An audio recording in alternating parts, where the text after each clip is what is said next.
Hey, Shook. I have missed y'all so much, but I told you I could not leave you without a little something to tide you over. And I've been talking about how I've been in the kitchen cooking up a little something. So I figured this would be the perfect time to let you sample a little bit of what I have been in the kitchen working on. You see, I still have a story for you, but this is an original story, something that I came up with. I have always been a voracious reader, and I used to like to write a lot back in the day, and I figured now would be a perfect time to branch out into some new things. So I got a story for you today, and it's not your typical story because at the end of the story, you get the power. Yeah, honey, you are going to get the opportunity to decide how it ends. That's right. I used to love those books when I was growing up, the books where you got to a certain point and then you got to choose the ending. Like, I thought that was so dope. And I figured, why not bring something that really brought me joy and it gives me an opportunity to express myself creatively? So, I hope you like what I've been in here cooking up. Remember, like I said on my social media posts, I'm an artist and I'm sensitive by my. Just playing. Y'all know I got thick skin. All right, so let's get into it. Today's story, like I said, is something that I've been cooking up for y'all. This is not one of our regular Melanin Mayhem podcast cases. This is not true crime. This is absolute fiction. This is a story from my Melanin Mayhem original story series. These are going to be stories that have a lot of twists and lies and bad decisions and endings that are not going to come easy because, again, you all are going to get the opportunity to choose the ending. So yeah, you don't just listen, you get to choose what happens next. So go on ahead and settle in because this one right here, it's about a favor. And baby, let me tell you something. Right now, before we get into it, there is no such thing as just a favor. When a person that's asking for the favor sounds like they in trouble. That's how people get ruined. It's not a big dramatic choice that they saw coming from a mile away. No, it be the little shit, the tiny decision, the one that feels harmless in the moment, the one that you make because you're tired or loyal or stupid or all three at the same damn time. And that is exactly how Danielle Brooks found herself sitting in an interrogation room 3 days later, looking at a detective who already knew more than she did. But before we get there, let's get to where the mess always starts, with a phone call. Hmm. Danielle Brooks, she was 32 years old, lived alone on the South Side. She worked payroll for a trucking company, and she lived the kind of life that people would describe as quiet. Not necessarily boring, just predictable. She paid her bills on time, she kept a clean house, she went to work, she came home, and she minded the business that paid her.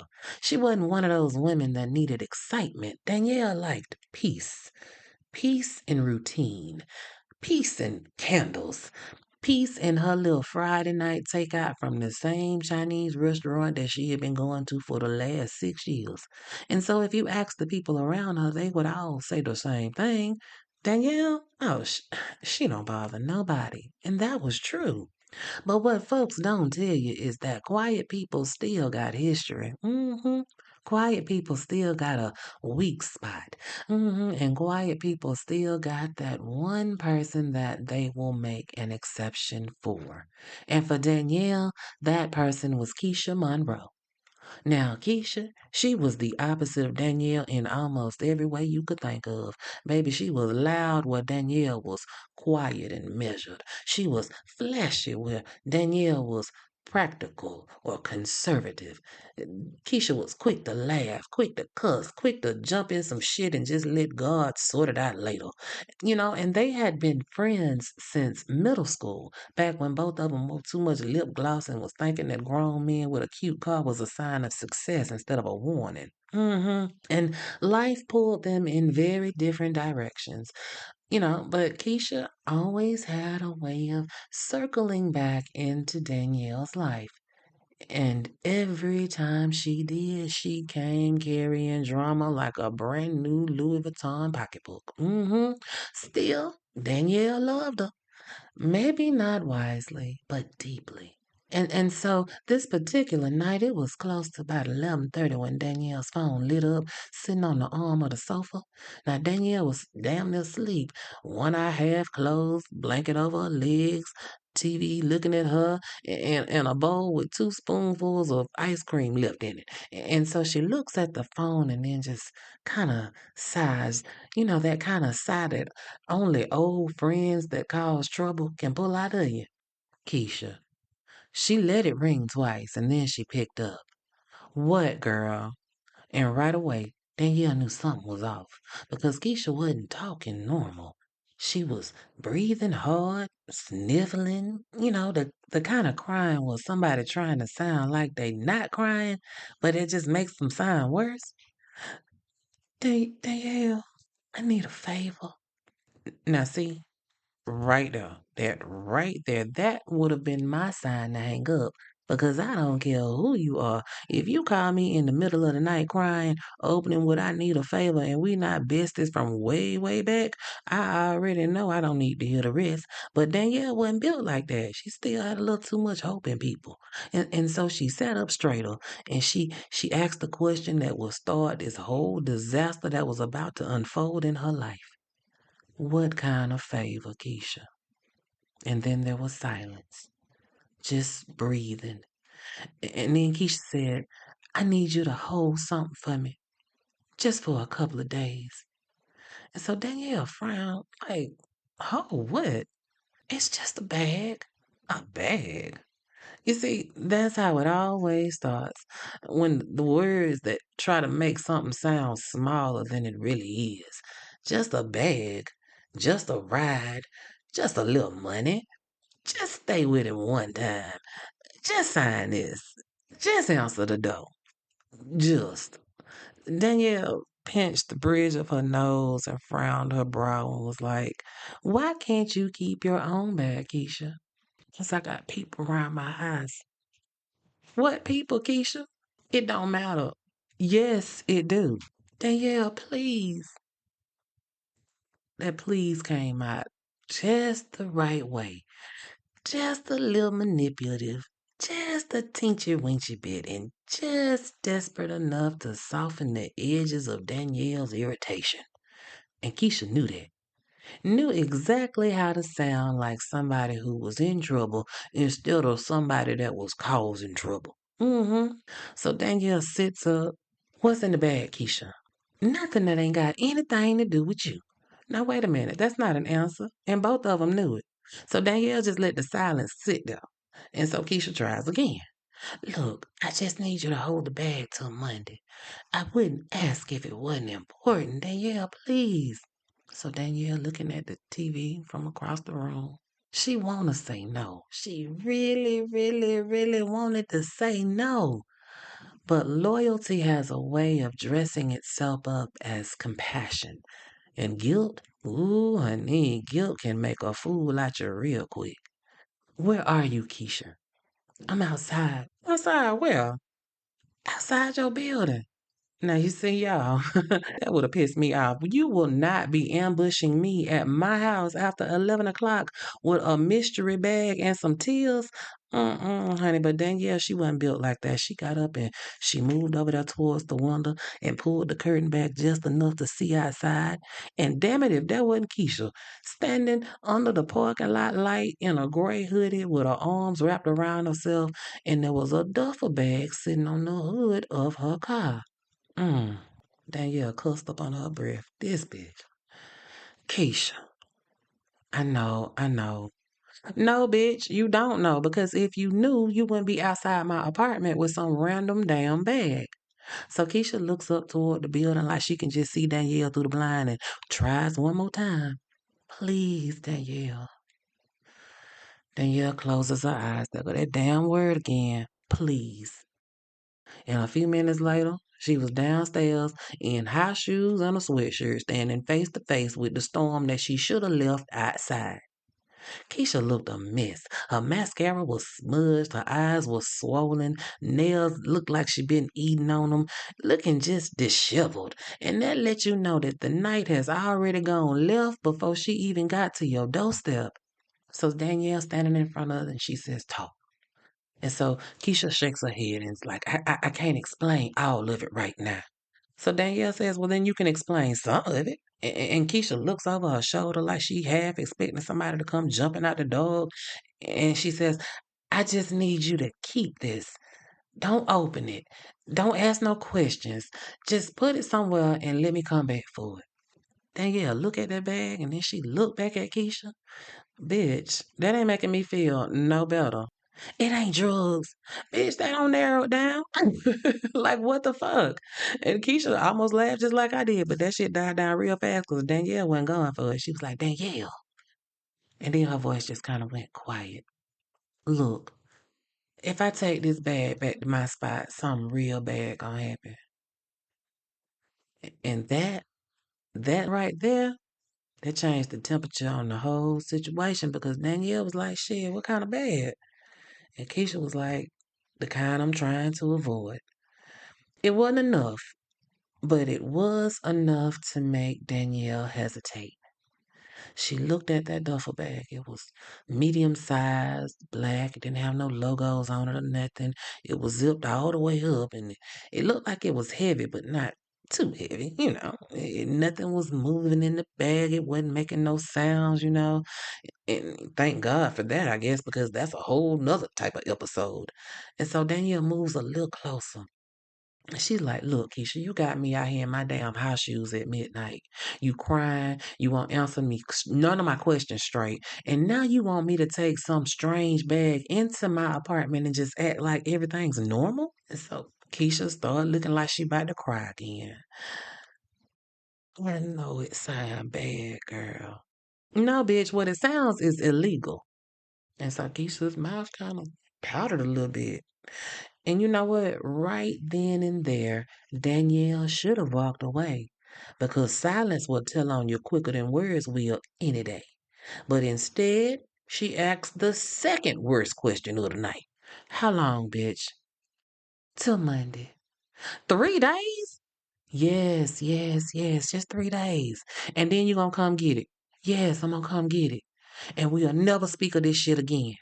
No, never again, friend. Danielle laughed. She wasn't shit funny. It wasn't no humor in this laugh. And she's like, you know what, bitch? That alone sounds guilty as fuck. And so Keisha wiped her face and she was like, girl, I promise you, I swear on everything, I would not drag you into no mess if I had any other choice.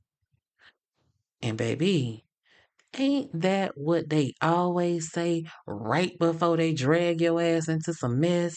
Mm-hmm. Danielle looked up at the sky and then she looked back down at the bag and then she looked at her friend and somewhere between pity and poor judgment, she made a choice. Fine. Keisha exhaled so hard it sounded like the bitch was coming from underwater. But Danielle said, look, you hear me and hear me good. If this comes back on me, I'm gonna beat your ass first and ask questions later. And Keisha was like, it won't. Ain't nothing gonna come back on you. Lies. Danielle grabbed one handle of the bag and it was a little heavier than she thought it was gonna be. It's too heavy to just be clothes. It's too heavy to just be paper, but it ain't dense enough, to be nonsense. No real nonsense. It don't feel like a body in there, nothing like that. And Keisha watching her get the bag and for the first time, both of them looked like they had fear on their faces. And Danielle was like, wait a minute, bitch, what's in here? And Keisha stepped back and was like, look, you already said yes, you already got it in your hand. Just go on, take it in the house. It's all right, friend. It's gonna be all right. Danielle just stared at her. And even though every instinct in her body was saying, don't do this, she lifted that bag up and she walked on in her building. As she was walking away, Keisha said, remember, don't open it. Danielle didn't even turn around. But that line stayed with her all the way as she walked up them stairs. Don't open it. See, anytime somebody Zootopia 2 has come home to Disney Plus. Let's go! Get ready for a new case. We're the greatest partners of all time! New friends. Gary the Snake. And your last name? The Snake. Dream Team. New habitats. Zootopia has a secret reptile population. You can watch the record-breaking phenomenon at home. Zootopia 2, now available on Disney Plus, rated PG. And right now you can get Disney Plus and Hulu for just $4.99 a month for 3 months with a special limited time offer. Ends March 24th. After 3 months, plan auto renews at $12.99 a month. Terms apply. tells you not to open something, your mind starts opening it on its own. Every possibility of what could possibly be in the place that they don't want you to open is running through your head. Every worst case scenario, every dumbass reason that you should have said no. But by the time Danielle got back inside and locked the door and set that bag down on the kitchen floor, her piece was gone, baby. And the bag hadn't even been unzipped yet. The next morning, Danielle's alarm went off at 7:30. She opened her eyes and the first thing she saw was that bag. That black duffel bag sitting in the corner of her kitchen, looking at her. She stood there in the doorway in her robe, coffee mug in her hand, just staring at it. You know, it's amazing how a thing can just change the whole energy of a room.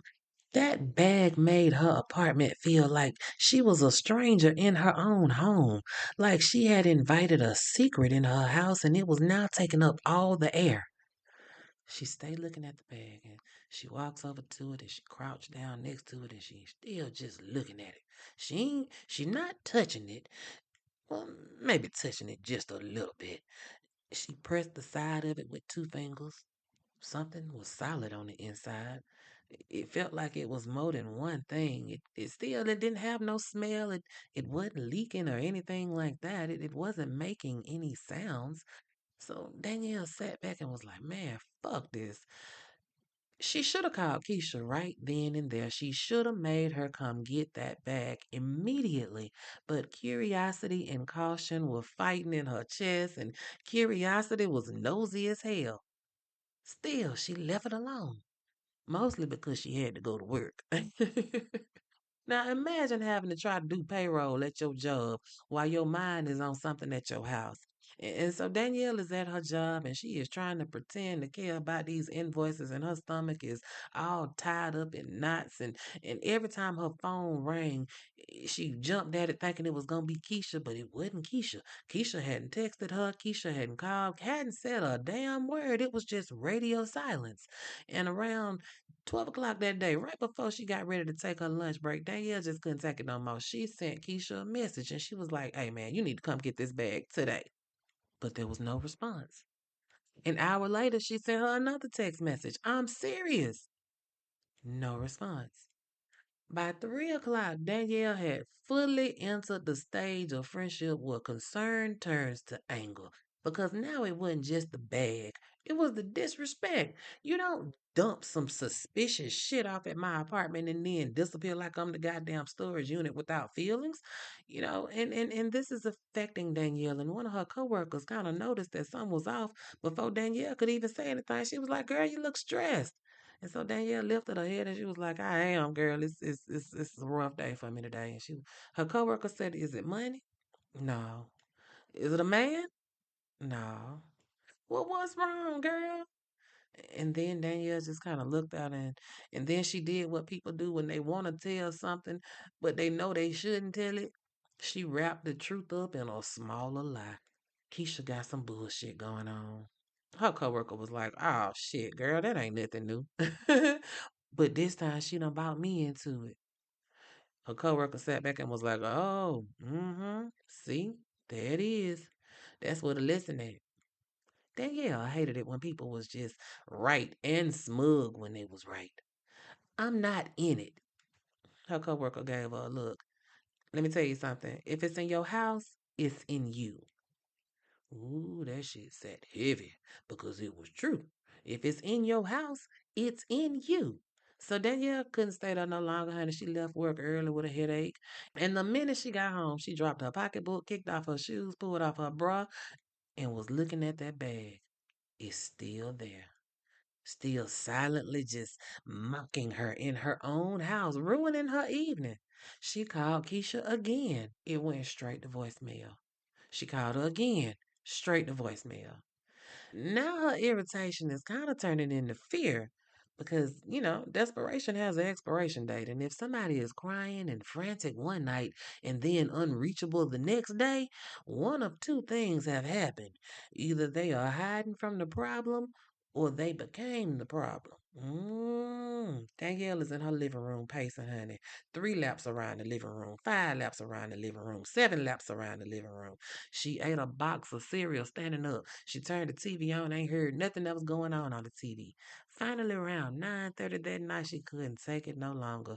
She was like, no, I am not doing this. I'm going to figure out what the fuck is in this bag. And she walks over to the bag, picks it up, takes it to her bedroom, set it on top of her bed, took a deep breath, reached for the zipper, pulled it back. When she unzipped it halfway, she could see that there were stacks of paper bundled with rubber bands. She dug a little deeper. There was a metal cash box, and underneath that, it looked like there was a man's leather jacket. It was kind of stuffed in there. It wasn't really folded up. It was just stuffed in the bag. And so they kind of frowning now because this wasn't what she expected. It wasn't no drugs. It ain't no gun. Ain't no body parts up in here. Thank you, Jesus, just papers. So she pulled out a stack of papers and then her face changed immediately because she's looking at property deeds and insurance forms and titles and all these signed pieces of paper and copies of people's IDs. Some of the shit was blank, some of it was partially filled out. Some of them had names of people that she didn't know, but the signatures looked real suspicious. Danielle sat down hard on the edge of her bed and just was like, what the fuck, Keisha? And so she flipped through another bundle of paperwork. It's more names, more things that clearly did not belong in a duffel bag being passed around at midnight. And then she opened the metal box, and baby, full of cash. A lot of cash. And we ain't talking about that movie money, honey. No, no, no. We talking about real, real money. Thick, folded stacks of money. 20s, hundreds, all of it bundled up tight. She dropped that lid like it had burned her. Now, baby, listen here. I need everybody listening to be honest with themselves because money changes the feel of a situation fast, honey. It can turn concern into temptation if your spirit ain't anchored right. And see, Danielle wasn't a thief, but she was human. And rent was due in 10 days, and her car needed some brakes, and her cousin still owed her some money from when she lent him at Christmas time. And for one ugly little second, the thought crossed her mind. Just one stack. But then shame slapped that shit right back down because stolen money always comes with a bill, and it usually comes in blood. Danielle reached for her phone again, calling Keisha. Voicemail. This time she left a voicemail. You got until tomorrow. I am not holding this no longer. I am not involved in whatever this is. Come get your shit. And she ended the call and she just staring at the bag. What is this jacket? Something about it bothered her more than the money. Maybe because it felt personal. Papers and cash are one kind of mess. Clothing is another kind of mess. Clothing means body. It means presence. It means whoever this belonged to ain't just a name on a piece of paper. So Danielle picks up the jacket and it's heavy. It's a leather jacket. It's a men's large leather jacket. It smelled like cologne and cigarettes and something metallic. Wait a minute. Metallic? Everybody know. It's a certain type of metallic smell that you know is what it is. And so she lifted the jacket up and looked at it real close, and right there on the cuff were dark brown stains. Dry. Old enough to be turning stiff. Danielle dropped that jacket so fast and nearly fell off the bed. She was like, oh, hell no. Now she breathing hard, real hard, because money and fake paperwork, that's one thing. But stains on the jacket, metallic smells, Keisha crying in the parking lot talking about she took this bag home, something bad was gonna happen to her. No, ma'am. Mm-mm. Danielle grabbed her phone one more time, but this time she wasn't calling Keisha. Mm-mm. She called her cousin Brian because every family got one person they call when something feels halfway criminal, but they not ready to call the police. Brian had done 6 years for some foolishness in his 20s, and he came home saved, sanctified, and semi-reformed, and now he works security for a warehouse. And that meant that he was just lawful enough to judge you while still knowing how to help you out. And so she calls her cousin, and he answered on the third ring, and he was like, "What? Damn." She was like, "Why is everybody so rude?" He was like, "If you call me after 10 o'clock, it is not good news." What happened? Danielle lowered her voice a little bit, even though she was in the house by herself. "I need you to come over." "Why?" "Because Keisha dropped something off over here, and I think." "Nope." "Brian." "Nope. Whatever she got going on, I rebuke it and her, and you need to too." "Can you just come see?" "I ain't put my fingerprints on shit." "Cuz you ain't got to touch it. Just come see." That's what people always say before the police start asking questions. But Brian did come. Of course he did. You know, your family gonna complain, but they gonna come show up for you, right? And so when Brian walked in and he saw that open duffel bag on the bed, his first response was to back up like that motherfucker might explode. He was like, "What the fuck is this?" And Danielle folded her arms and she was like, "That's what I'm trying to find out." And so he looks inside and then he look at her and he was like, "You brought this into your house, cuz?" "She ambushed me downstairs." "And you said yes?" "Cuz, can you just be useful?" So Brian removes a pair of gloves from his coat pocket. Of course, this nigga got gloves. Brian always moved like life might ask him to inspect some bullshit at any given time. You gotta love Brian. And so he crouched over the bed and he studied everything without touching anything for a minute. And then he leaned in close to that jacket, inhaled one time, and then he went still. "Danielle." "What, cuz?" "You need to call the police." "No." He turned and looked at her. He was like, "Oh, baby, this is not a request." "No, because as soon as I call, I'm in it." "Cuz, you already in it." Mm-hmm. There go that line again. Danielle hated that line. Brian stood up. "You got money, forged documents, and what looks like blood on that jacket. This is not a friend helping friend no more type of situation. Uh-uh." Danielle shook her head. "Well, maybe that ain't blood." And Brian gave her that look that said, "Bitch, please."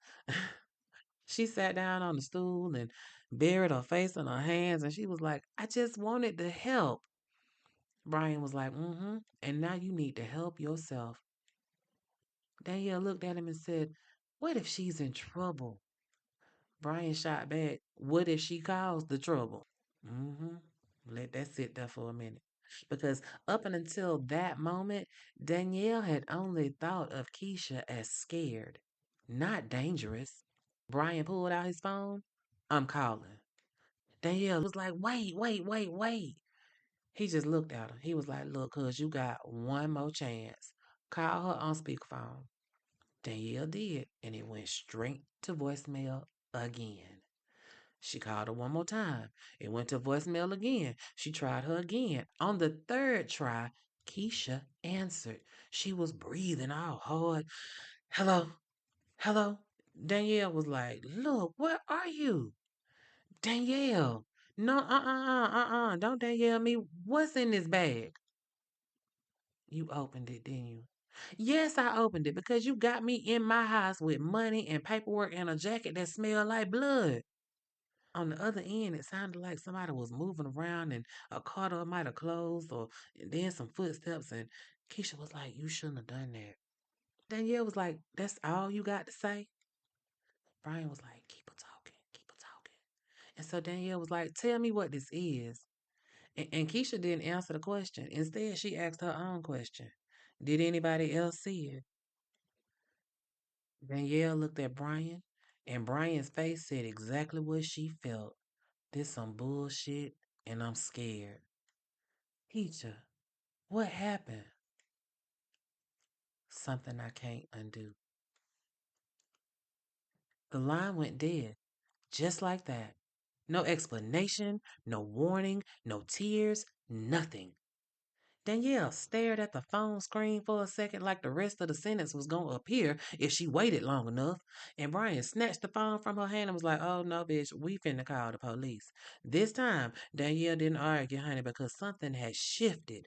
Not just in the situation, in Keisha. Whatever desperation had been on that first call, oh, that shit was gone. And in its place was something ugly, something resigned, something that Danielle was now fearful of. And so Brian called the police, and Danielle sat on the edge of her bed, feeling every bad decision that she had ever made line up behind this one and say, yep, this is our kind of foolishness. The police arrived in about 15 minutes, and that told Danielle everything she needed to know because police didn't come fast for nobody with no nonsense. If they move quick, either the neighborhood has changed overnight or they were already looking for what has landed in Danielle's bedroom. Two uniformed officers came in first, and then a detective in plain clothes came about 10 minutes later. Now, he was tall and lean with a dark suit, and he was looking like the kind of man that didn't waste time on the emotions of it all. He walked right into Danielle's bedroom, looked at that open bag, looked at that jacket, and looked at her and said, hey, who touched what? No greeting, nothing kind, just straight to the point. Danielle raised her hand like she was in school. I opened the bag before or after anyone else. Before. He nodded, okay. And then what happened? My cousin came over. The detective looked over at Brian, and Brian lifted up both of his hands that still had them gloves on. He was like, I ain't touched shit. The detective almost laughed. He said, what's your name? He said, Brian Ellis. What's your relation? I'm her cousin. Good. You stay over there. And so then he turned back around to Danielle and said, start from the beginning. And Danielle did. She told it all. She said she told him about the phone call, how Keisha was crying, the bag, how they met in the parking lot, the warnings, the silence, the paperwork, the cash, the smell, and the call that she had just had with Keisha a few minutes ago. And so the detective listened without interrupting her, which somehow made Danielle feel worse because people who don't interrupt are usually building a case in their head. And so when Danielle was finished, he asked her, how long have you known Keisha Monroe? Since middle school. Have you ever known her to be involved in fraud? No. Violence? Danielle hesitated just a teensy weensy bit too long, and the detective was like, that pause means yes. No, not violence, just bad judgment. He nodded like he had heard that excuse before because I'm sure he had. And then he stood there and looked and opened one of those folders, careful not to touch it like somebody that was trying not to disturb a snake. And he leafed through 3, 4 pages and then he looked at the cash box and then he looked at the jacket. And when he looked up again, his face changed. He wasn't shocked or nothing like that. He just looked like he had gotten confirmation for what it was he was thinking in his head. And he stood up and he told one of the officers, get CSU in here. Danielle's stomach dropped. What does that mean? Ryan Reynolds here from Mint Mobile with a message for everyone paying big wireless way too much. Please, for the love of everything good in this world, stop. With Mint, you can get premium wireless for just $15 a month. Of course, if you enjoy overpaying, no judgments, but that's weird. Okay, one judgment. Anyway, give it a try at mintmobile.com/switch. Upfront payment of $45 for 3-month plan, equivalent to $15 per month required. Intro rate first 3 months only. Then full price plan options available. Taxes and fees extra. See full terms at mintmobile.com. The detective turned around to her slowly. He said, this means it's bigger than whatever story your friend told you. Am I being arrested? Not yet. Not yet. That's the kind of phrase that can stop your heart and keep it beating at the same damn time. Danielle sat in her house while strangers photographed her room, bagged evidence, dusted for fingerprints, and carried pieces of Keisha's chaos out through her front door like they belonged there more than she did. It was almost 2 o'clock in the morning when the detective told Danielle, "We need you to come downtown with us just to clarify a few things."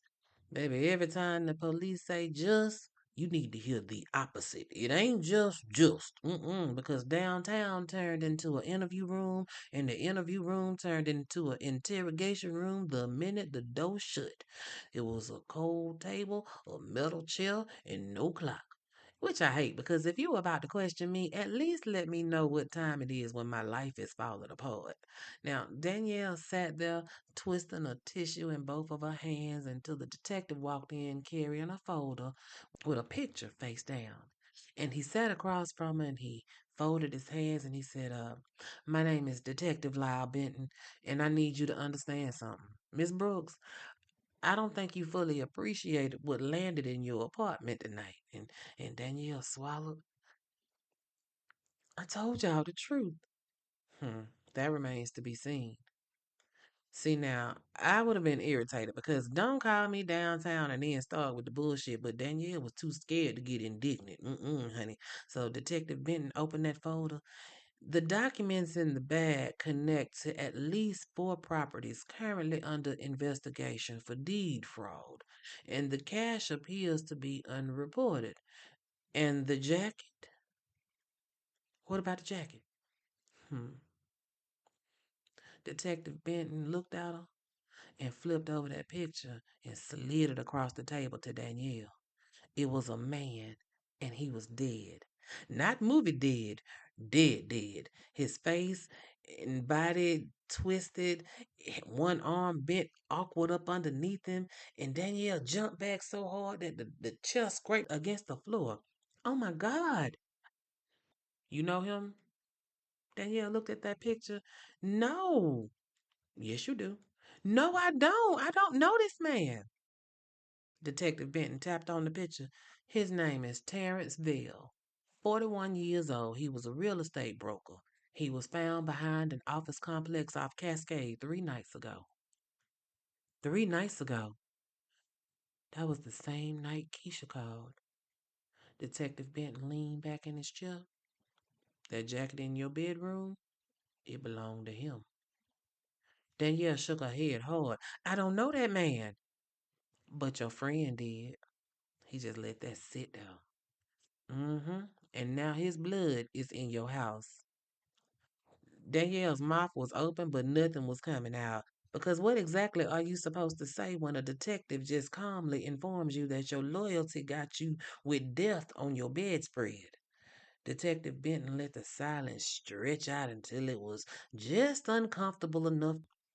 And then he asked the question that had been waiting on her since this whole mess started.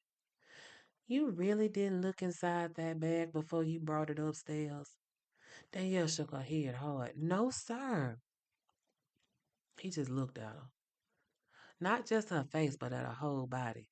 There's a way that liars and people that are scared, they move the same if you really don't know what you're looking for. And so he eventually said, "Well, you might want to start explaining why your fingerprints are on items that belong to a dead man." "What?" "You heard me. No, I opened the bag in my room. I touched the papers, the box maybe. No, not the dead man stuff." Detective Benton was sitting there looking at her with the same facial expression. The jacket wasn't the only thing in that bag that belonged to Terrence Vail. He pulled that folder open one more time and he pulled a second picture out and he slid it across the table. Danielle looked down at it and stopped breathing for a moment. Because sitting on that table, that picture was of a handgun, a small black gun. And the tag beneath it said, "Recovered from duffel bag." Detective Benton folded his hands and looked back at Danielle. "Well, that was not in there." The detective didn't blink one time. "It was in the bag when my officers opened it." "No," she shook her head so hard that her ponytail was shaking. "No, no, no. It had papers, it had money, and it had that jacket. That's all." Detective Benton leaned in just a little bit. Miss Brooks, that weapon may be the reason that Terrence Vale is dead. And Danielle just stared at him. And then she looked at the picture. And then back at him. And in that moment, she realized something worse than being in trouble. She realized she had no idea what Keisha had really handed her. No idea what was missing when she opened the bag. No idea what might have been added before the police got there. Suddenly, every second from the parking lot to now felt unreal, like the floor of the whole story had shifted. Detective Benton broke the silence. Either your friend set you up, and then he tapped the picture of the gun, or you lying to me. I'm not lying. Detective Benton sat back. Okay. Then help me understand why Keisha Monroe disappeared the very same night a man turned up dead, and why she chose your apartment to stash evidence. Evidence. Not a bag, not a favor, evidence. Danielle closed her eyes. And when she opened them again, the first thing she said was not what the detective expected. It was one name. Monique. Who is that? Keisha has a sister, a half sister. Her name is Monique. They don't talk much, but when Keisha gets scared, that's where she go. And so Detective Benton made a note. Where do I find Monique? Danielle hesitated. That's the thing about the truth. Once you start telling it, it don't care who it drags down with it. Mm-hmm. So she gave him the address. And baby, if this was a movie, this is where the camera would pull back and the music would rise because somewhere across town, another woman's life is about to get kicked wide open. And Danielle still hadn't figured out the ugliest part why Keisha chose her. Out of everybody, out of all the friends, the cousins, the old roommates, side associates, desperate options that she had, why Danielle? Why the quiet one? Why the one that don't bother nobody? Why the one with the least business being in this kind of mess? Detective Benton stood up. He gathered his folders. He walked towards the door and he turned around and he said, Oh, one more thing. Danielle looked up at him. Terrence Vale wasn't robbed, he was erased. And then he walked out and left Danielle in that room alone with them two pictures and a brand new terror. Because being connected to a murder is one thing, but being connected to something that was planned, something that was cleaned up, something bigger than a random panic move, that's another beast entirely. And that's where I'm going to leave you for right now because Danielle still doesn't know what was really in that bag. Who moved what Terrence Vale had on those papers, or whether Keisha came to her for help or for cover. And depending on what Danielle does next, this story can go in three very different ways. She can tell the full truth and risk going down with Keisha. She can lie to save herself and let somebody else wear it. Or she can go looking for Keisha first and find out exactly what kind of monster asked her for a favor. And see, this right here is the part of the Melanin Mayhem original story series. And see, in this series, again, you don't just listen, you choose the ending. Now, here's where it gets real because Danielle's got a choice to make. Depending on what she does next, the story does not end the same way. Does she stay loyal and risk losing everything for a friend that's already crossed her? Does she tell the truth and save herself at the cost of that friendship? Or does she do something else, something nobody sees coming, and change the game completely? Decisions, decisions, decisions. And that part, that's where you come in. You decide. So go on ahead and head over to Spotify because that's where the poll is and choose your ending. But I'm going to tell you right now, once you hear what really happens, you might wish that you chose differently. I can't wait to see what you all have to say. And yes, three fully fleshed out endings, your choice. That's what you are voting on. Which one do you want to hear? A, B, or C? Is she gonna tell the truth and shame the devil? Is she gonna take the fall? Or is she gonna flip on us and do something totally out this world? I don't know. You tell me because the decision is in your hands. That's what we do at the Melanin Mayhem original story series.